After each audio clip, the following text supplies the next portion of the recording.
What's up YouTube? My name is Chad. This is the Whistleblower channel. I'm at home right now and I've been working on getting the shower sump cleaned up and rewired and ready to reinstall into the boat. So my idea initially was to replace the shower sump with either a brand new unit or a sourced used unit. And I did find a used unit on eBay.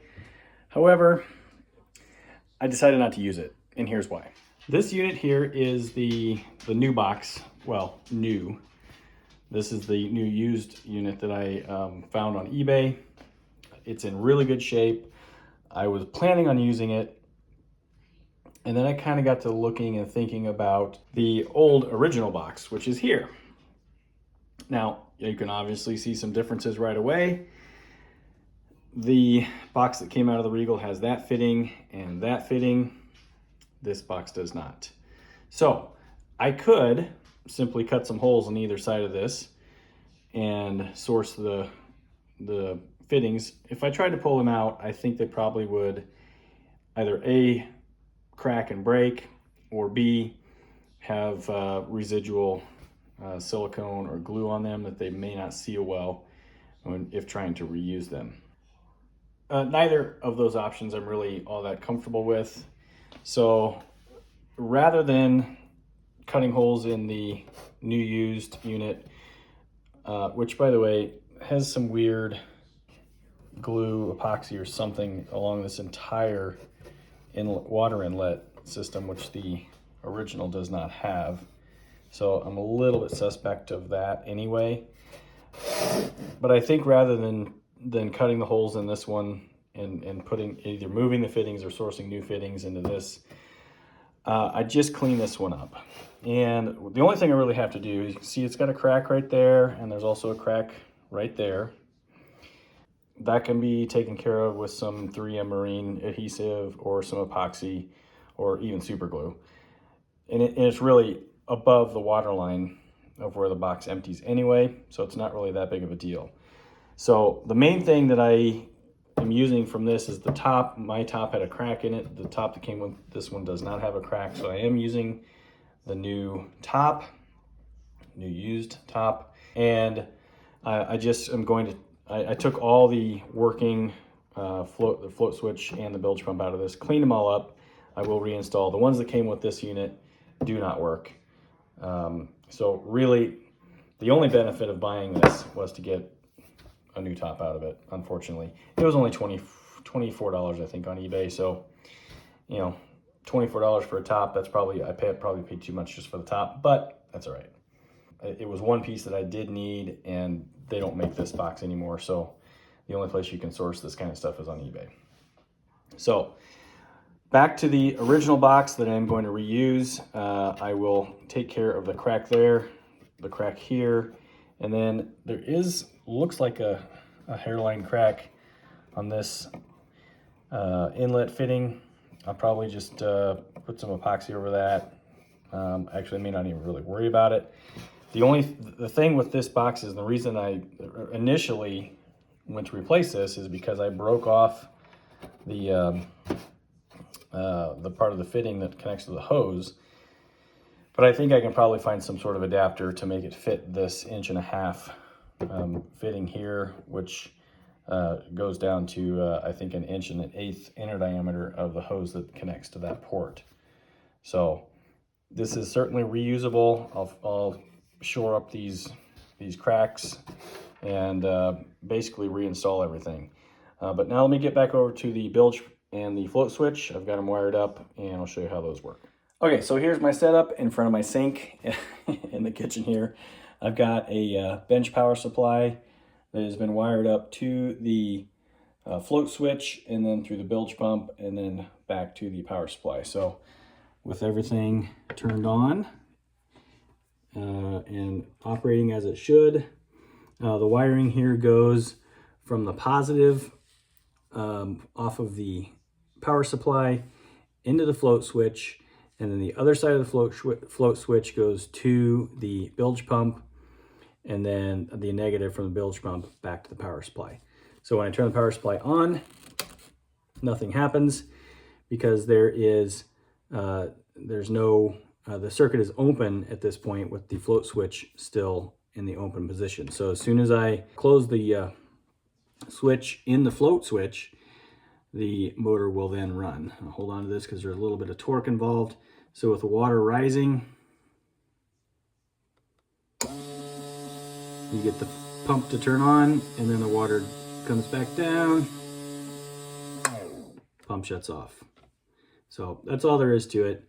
I do have bare wires here just for the test to make sure that this is all working properly. So I'll cap those off and get them ready to reinstall in the sump pump box. And then we'll go back in the boat and reinstall it. All right, well, I've got everything wired back up. I've got hot glue on each one of these connectors, so water intrusion is not an issue. They actually will be outside of the box anyway. So, turn on the water here. And we'll let that float come up.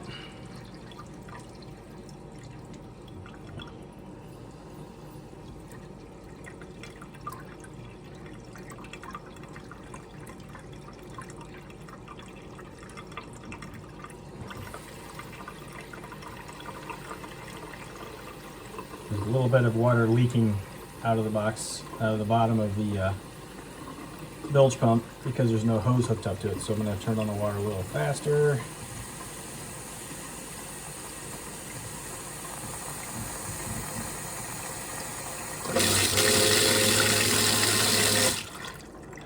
And there we go.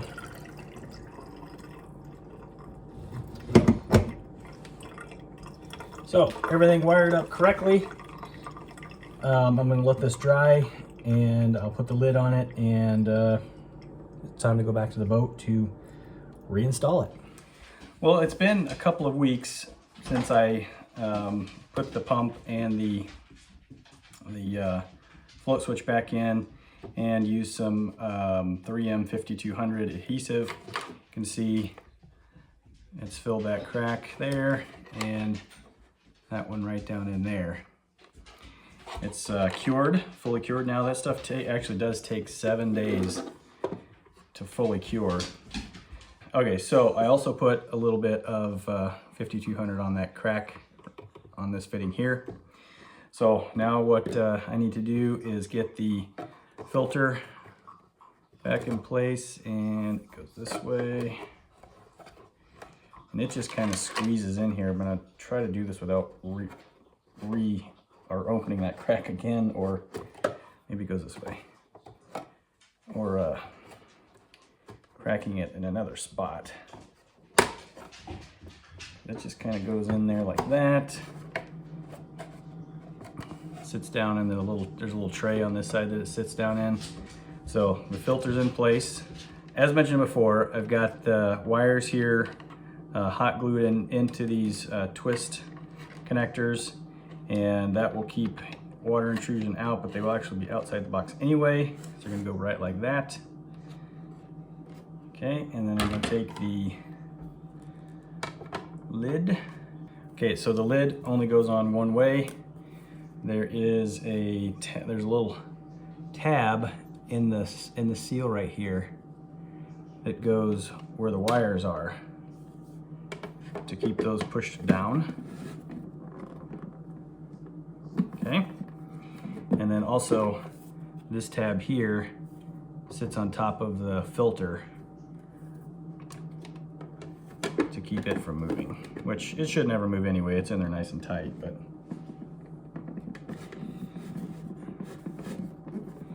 okay, right like that. And then I've got the 6 screws.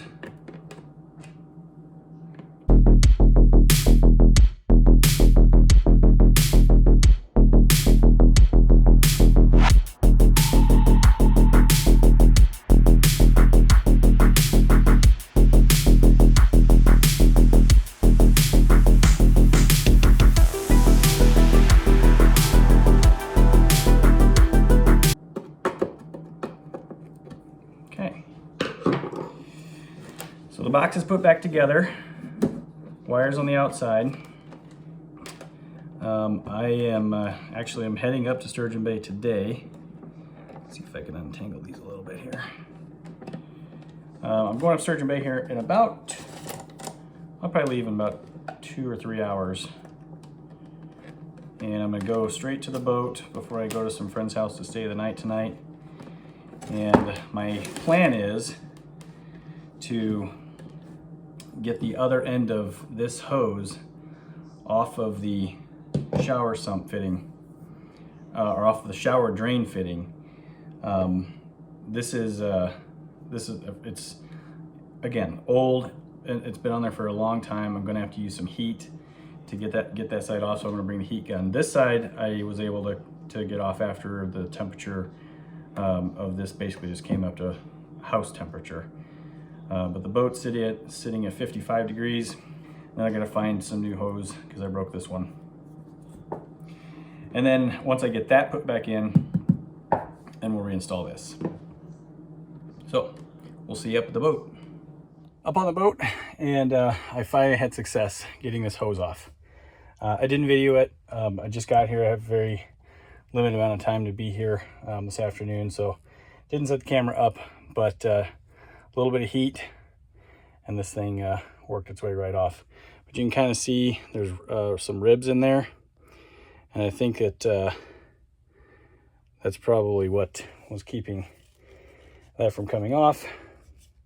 It's malleable when it's warm, but this is the other end, and it's pretty stiff. So without heat, I don't think there's any way that was going to come off. So, but now I've got a full length of hose. I just need to measure this out and then get a new hose, and then I can reinstall the sump pump, which is sitting right there. And once I get this hose here has to go in first because there's no room to get behind the sump. Once it's down in place, that hose goes off the back of the sump and then over here to the shower drain. So I have to do that hose first, and then I can put the sump back in and then get those hoses hooked back up. It's been about a month since I've been here. Came up yesterday, and I don't know if you can see it, but yeah, you can kind of see it. I did get the helm seat and the cockpit seat mount, I guess you call it, all cleaned up because they were just nasty dirty. No reason to video that, but that was my afternoon project yesterday when I got up here. So today, Saturday, shower sump installation day. Going back in the hole down there, and this should be fairly straightforward. I've got a piece of water hose that I'm going to heat up and put a bend in, or at least make it malleable so I can bend it in place, and then throw some hose clamps on and get this thing remounted back where it's supposed to be, so, and get it wired. And then the other project for the day will be to reinstall the new bilge pump as soon as my friend Kevin gets back over here to help me out with that this afternoon.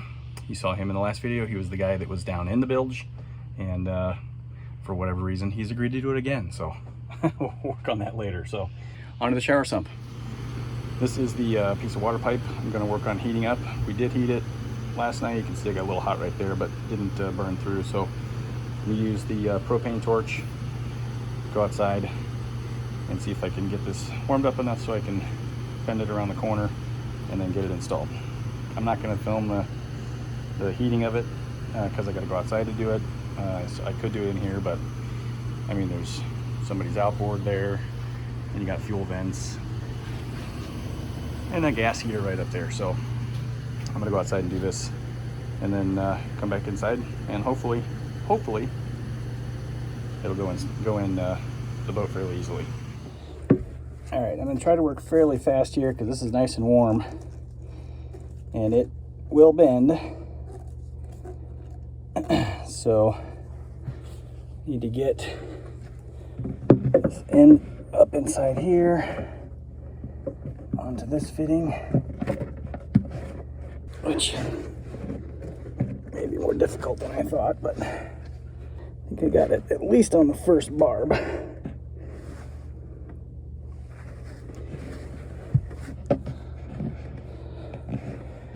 All right, now where this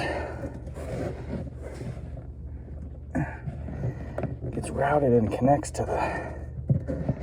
I might actually have too long of a hose here. In fact, I'm nearly certain I have too long of a hose, because this one doesn't quite make the bend the way the other one did.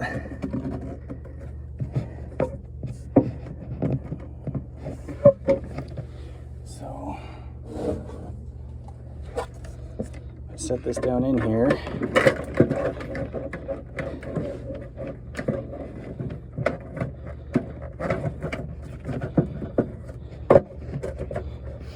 And you can see this hose is too long, because it's got to go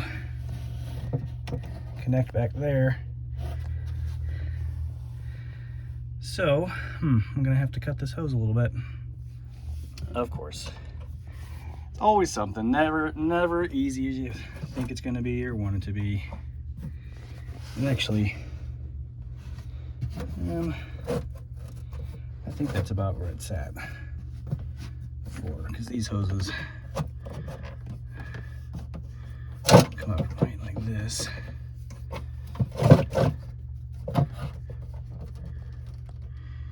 Yeah, that's about where it was.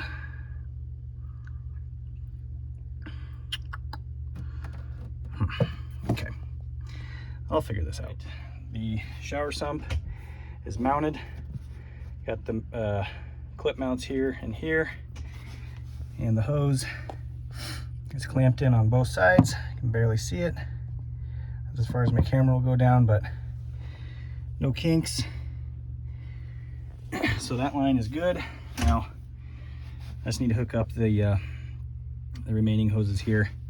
The issue I'm going to have here is this plastic is stuck inside, and it broke off on this piece here. So I'm going to use a piece of that white hose, I think, as an adapter, and just cinch it down with a couple of hose clamps. And since it's just gravity fed water, there's no pressure on it. That should suffice just fine. So I'll do that, and then hopefully show a good result here shortly. Got some wires to get out of the way here and get those up. But this was the hard part. So with that done, these should just go back on. I mean, the hose clamps are already on that one. This one will need something a little bit different, but shouldn't be that big of a deal to finish this up. Where is wood when I need to knock on something? Right there. Everything is back in place. This is the adapter that I made because, as I mentioned, the piece of this plastic broke off inside of this hose. I left the plastic in there to fill that hole, or to fill that gap, I guess. But this is just a piece of the same hose that I used back here for the shower drain. And yeah, worked pretty much perfectly. I did have to put a little plastic spacer back here, which is hose clamped on, and then this plastic spacer is inside this adapter to fill that gap, and then that's cinched down nice and tight, and then that just gets tightened up on the plastic fitting. So lower hose here is in, this is secure, box is secure. So the only thing I have left to do is connect the wires, and I did verify at home, as you saw in the video before, or earlier in this video, that the pump does work with the float up. So I just need to run power right here, and this is most of this excess wire is going to get cut off because this just gets mounted. I think it actually goes right there, so I need to take that screw back out, and I could probably find a longer screw, but so I'm going to cut off most of this and splice these together and get these back inside this tube here. Okay, the electric is hooked up, and I am very, very happy to say and report that this job is done. This was not a fun job. All these hoses are old and dirty, and you know, it's just kind of a nasty place to work down in any bilge, whether it's midship bilge like this, aft bilge, which we're gonna do this afternoon. These are just dirty jobs, but they got to be done when you're doing your own maintenance. So again, all hoses are hooked up on the aft side. Shower hose is hooked up on the front side. All wiring is complete. My splices are now inside the corrugated hose there. And yeah, this thing's done. I can't test it because it's float based only. There is no switch to turn this one on. So with no water on the boat currently and no water hookup, obviously I'm still inside the storage shed for the winter. The test will come when this goes in the water, either for a sea trial for a new buyer for a new owner, or if we put this boat in our slip, I'll test it on day one. So for now, cover goes back on, and I'll get the carpet snapped back in place, which is right over there. There's another episode coming to an end. Thank you for watching. I hope you enjoyed it. I hope you learned something. If it's something you've never done before, if there's something you saw that I didn't do correctly or could be done better, please feel free to send me some constructive criticism. I always welcome that. But yeah, that's it for this episode. So hit that subscribe button if you'd like to. Hit that like button, send me some comments. And if you want to be notified when I post new videos like this one, hit that little notification bell next to the subscribe button. We'll see you next time on the Wisco Boater channel. Happy boating, everybody.